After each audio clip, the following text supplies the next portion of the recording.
สำหรับมื้อนี้อาตมาจะได้นำเอาธรรมะที่เป็นเครื่องมือช่วยพัฒนาคนสังคมและประเทศชาติให้พ้นไปจากความทุกข์ยากนั่นก็คือทิฏฐธัมมิกัตถะประโยชน์4คือ 1. อุทธานะสัมปทาถึงพร้อมด้วยความดุหมั่นขยันเพียรเบื้องต้นต้องดุหมั่นขยันเพียรในการศึกษาหาวิชาความรู้ตั้งแต่เยาว์วัยเริ่มตั้งแต่อนุบาลประถมมัธยมวิทยาลัยมหาวิทยาลัยทั้งภายในและต่างประเทศอันให้เต็มให้แน่นด้วยวิชาการต่างๆตั้งแต่ประถมวัยนี้สามารถนำเอาวิชาความรู้ความสามารถประกอบเข้ากับหน้าที่การงานต่างๆได้ถูกตำแหน่งเพราะว่าการศึกษาเป็นเครื่องมือที่สำคัญในการพัฒนาคุณภาพชีวิตของมนุษย์ให้มีพัฒนาการสูงขึ้น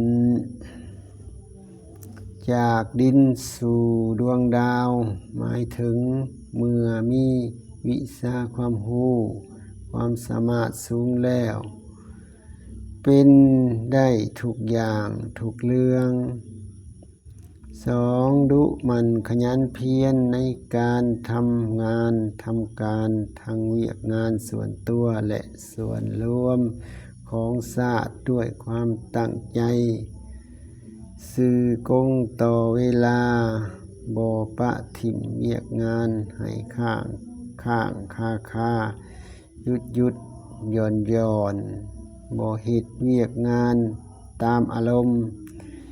เฮ็ดอย่างเต็มความสามารถนัก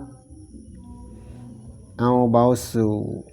บ่อ้างว่าแดดลมหนาวร้อนหิวเมื่อยยังเช้าอยู่สายแล้วหรือมืดค่ำแล้วก็สู้ซนไปเรื่อยๆบ่สำเร็จบ่เศร้าบ่ว่าจะเฮ็ดเวียกงานอันใดเช่นว่า